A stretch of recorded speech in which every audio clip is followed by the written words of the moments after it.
Suka duka, perjuangan guru tangan pengharapan dalam membangun pendidikan di pedalaman Indonesia.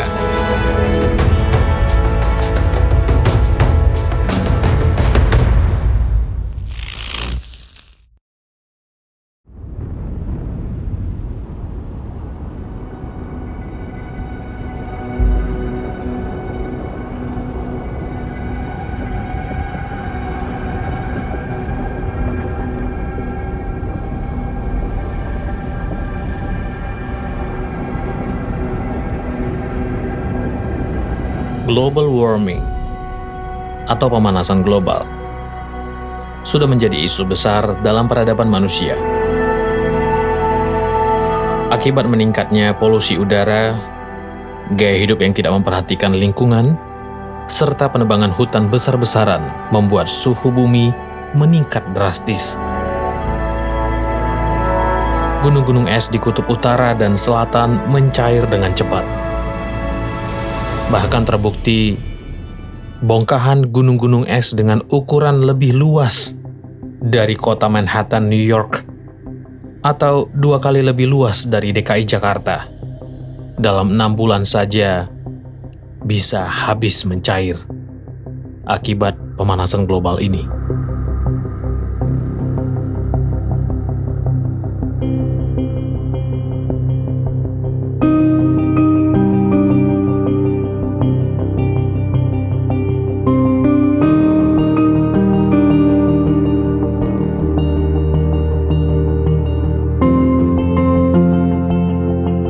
Data mencatat, butuh waktu 100 tahun untuk mencairkan 12,8 km gunung es dari tahun 1900-an hingga tahun 2000-an. Tapi akibat pemanasan global, sejak tahun 2001, untuk mencairkan 14,5 km gunung es, hanya membutuhkan 10 tahun saja. Air laut semakin tinggi dan banyak kota-kota di pesisir laut semakin tenggelam.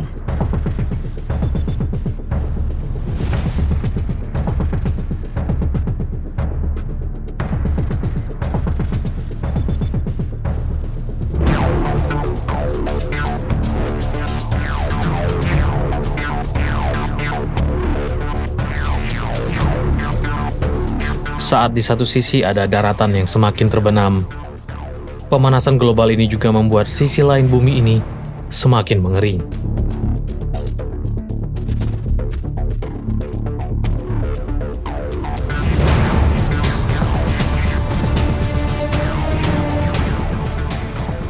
Tubuh manusia terdiri dari 75% cairan. Setiap hari, tubuh kita harus mengkonsumsi air minimal 2 liter. Dan bila kita kekurangan cairan, kita akan kehilangan konsentrasi.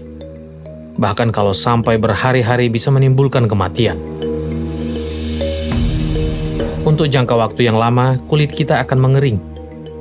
Dan begitu banyak penyakit yang dengan mudahnya menyerang pertahanan tubuh kita. Air.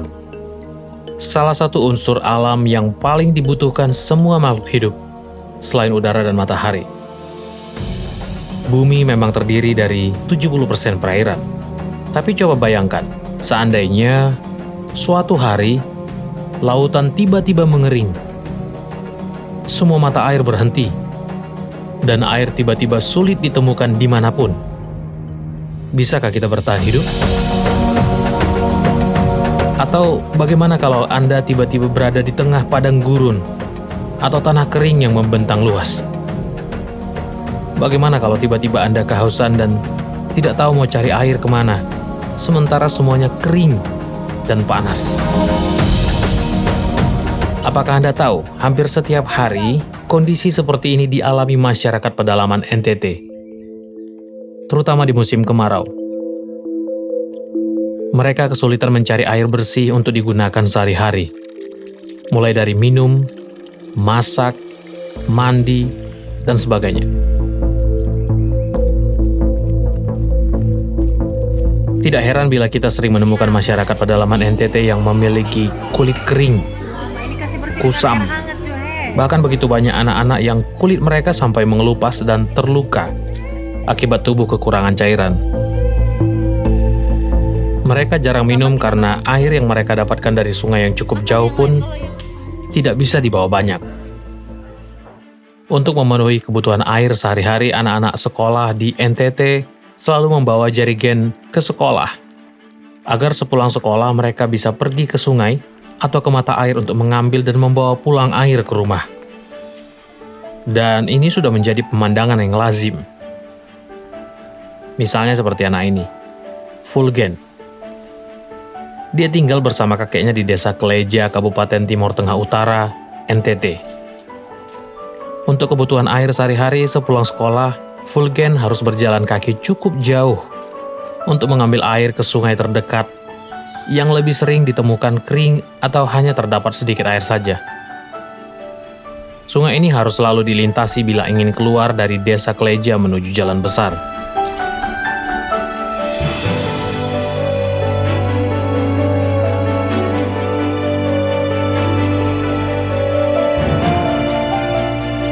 Sungai yang kadangkala tidak bisa dilewati jika baru saja hujan, karena biasanya justru banjir bandang dari hulu sungai. Di Desa Kleja ini, Alwin, guru tangan pengharapan yang ditugaskan mengajar di SDN Kleja, juga harus beradaptasi dengan keadaan yang kering ini. Alwin sehari-hari juga harus mengambil air dan mandi di sungai yang lebih sering ditemukan kering.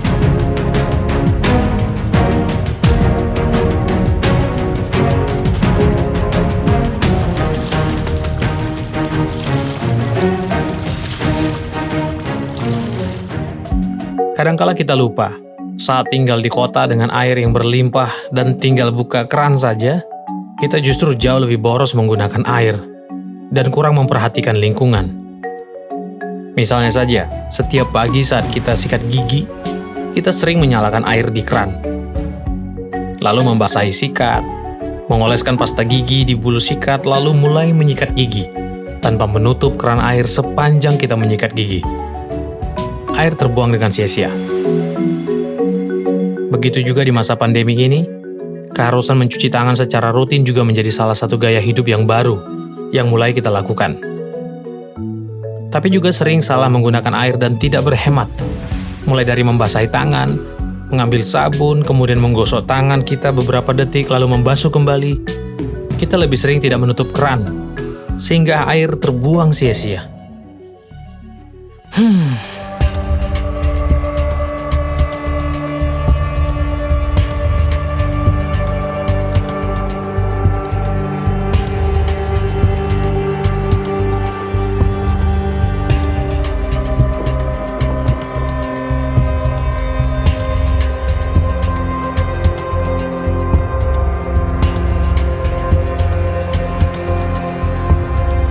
Sementara begitu banyaknya daerah-daerah di Indonesia yang kesulitan air.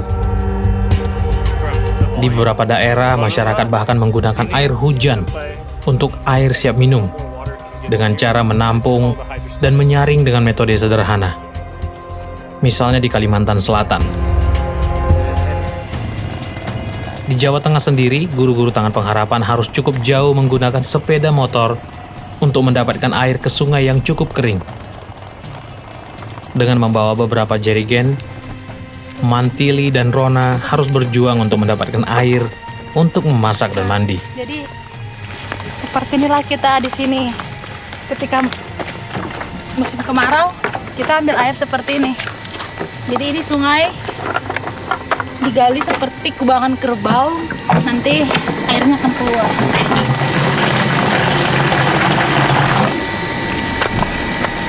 Ini mah udah banyak, kalau yang dulu sedikit aja. Jadi karena udah musim hujan 1 minggu ini udah banyak. Biasanya ini seperempatnya ini. Ini airnya nih nanti kita akan pakai buat mandi, cuci piring, terus buat masak. Masak juga kita terkadang pakai ini. Tidak berbeda dengan kondisi yang dialami Marlin, guru tangan pengharapan di Nopen, Timur Tengah Utara, Nusa Tenggara Timur. Marlin harus memikul 2 buah ember untuk mengambil air dari sumur terdekat.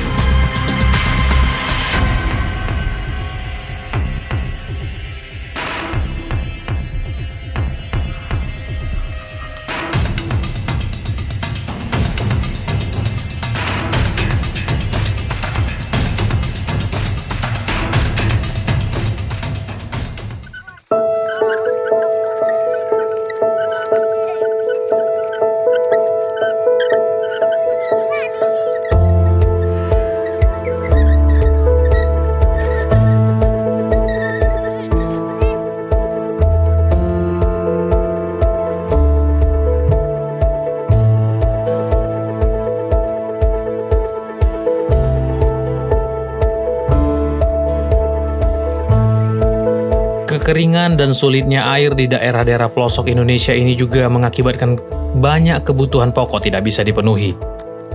Gagal panen dan tanaman yang sulit menghasilkan panen yang baik sering sekali terjadi. Otomatis kebutuhan makanan pokok dan penghasilan masyarakat dari sektor tani juga sangat minim sekali.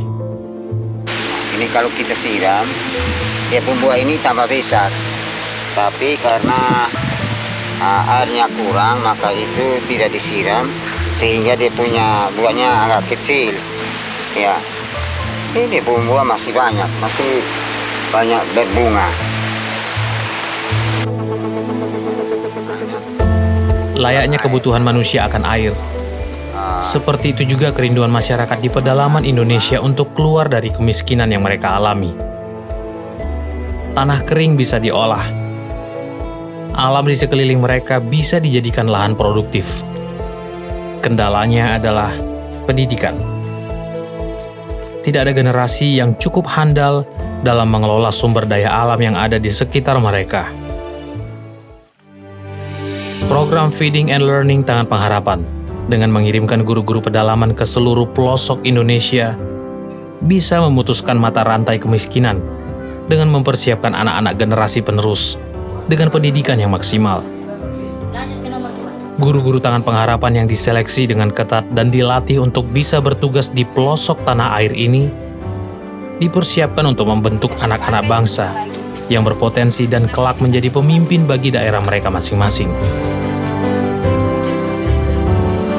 Ibarat air yang memiliki sifat menyesuaikan bentuk wadahnya, beradaptasi.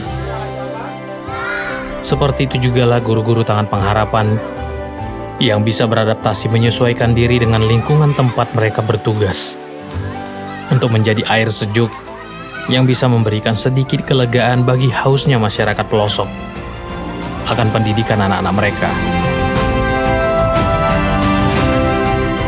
Nafas terengah, tak mampu berpaling, bagai kematian namun tetap terjaga.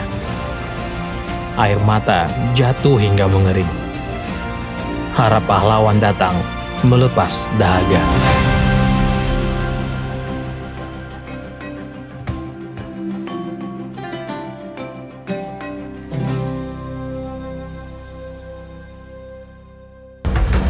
Terima kasih Anda telah menonton tayangan Journey Tangan Pengharapan sampai selesai.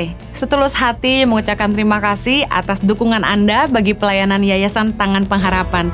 Bagi Anda yang ingin berkontribusi dalam menolong 5.000 anak di seluruh Indonesia dalam pemberian makanan bergizi dan pendidikan cuma-cuma, Anda dapat menyalurkan bantuan Anda di nomor rekening yang tersedia di layar kaca Anda.